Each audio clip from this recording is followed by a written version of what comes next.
Well, welcome back to the news today. This is One on One. Well, tonight we talk with Mike Huckabee, former Arkansas governor and Republican presidential primary candidate. Well, in recent years, Huckabee has emerged as a popular TV and radio personality, but polls indicate he's still one of the leading potential candidates for the Republican primaries' 2016 presidential nomination.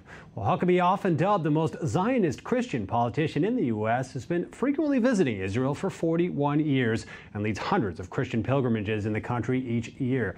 Well, Huckabee's controversial stance on the region, pro-settler and anti-Palestinian state, put him on the spotlight many times in the past.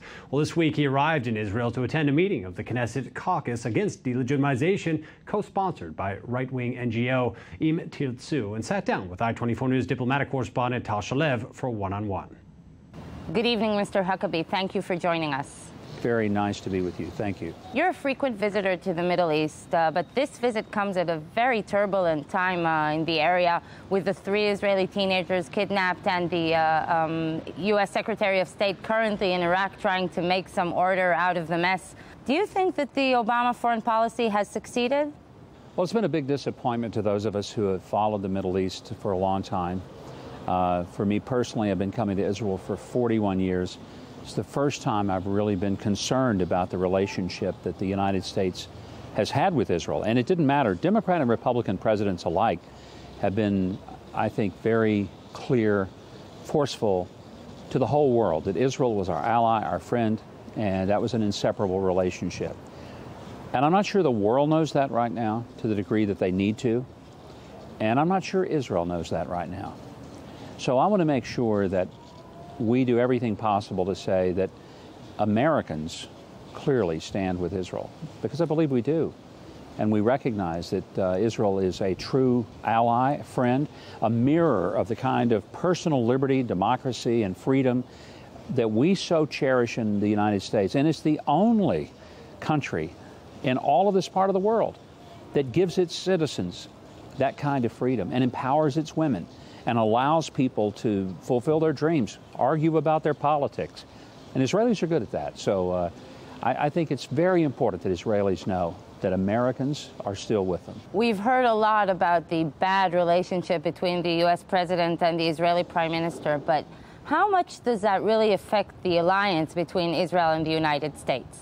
I think Prime Minister Netanyahu is extraordinarily popular in the United States. I think if he came to the U.S., he would win an election.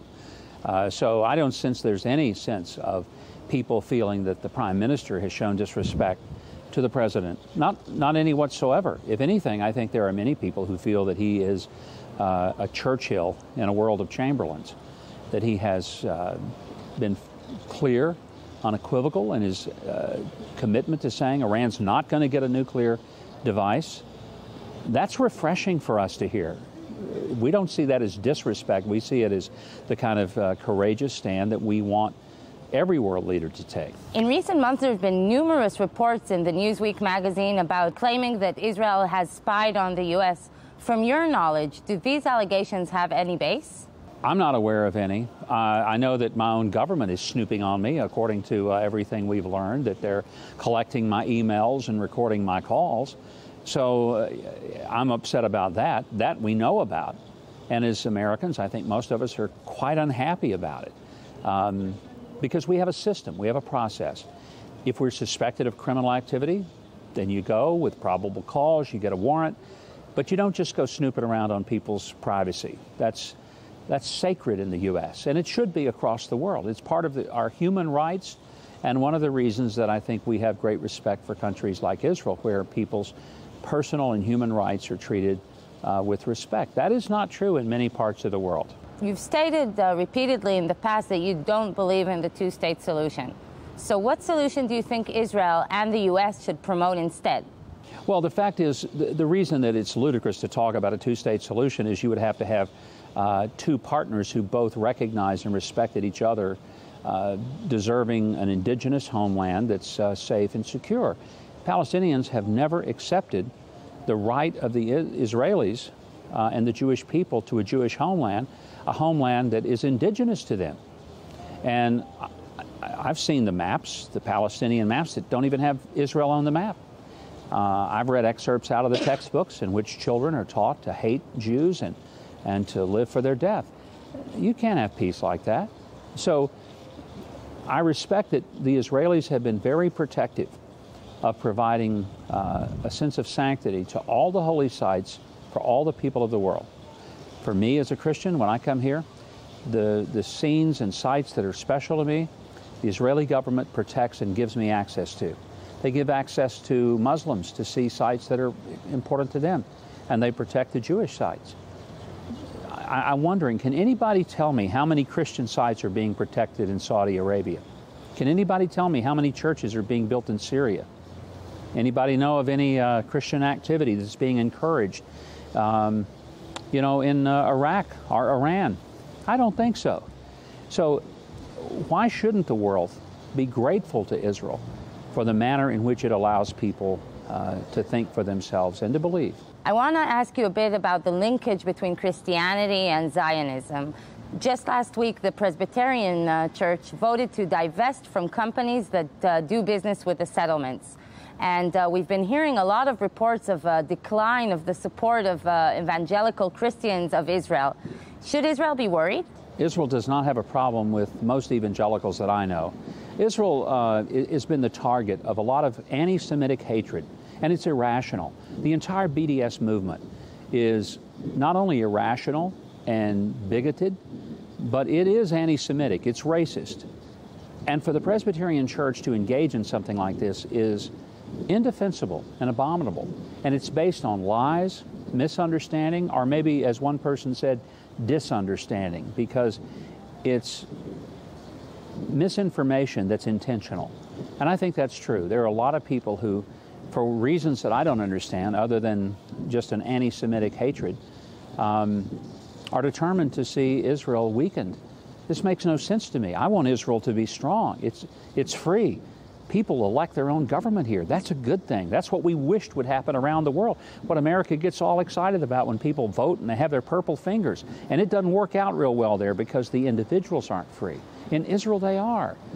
And for people to say, let's boycott and divest from Israel and let's create sanctions, that's the craziest thing I've ever seen. I'd want to invest more in Israel, put more in this country. It has a future, and its economy is growing, and it's empowering and prospering not only its people, but it's empowering and prospering even Arabs who live here.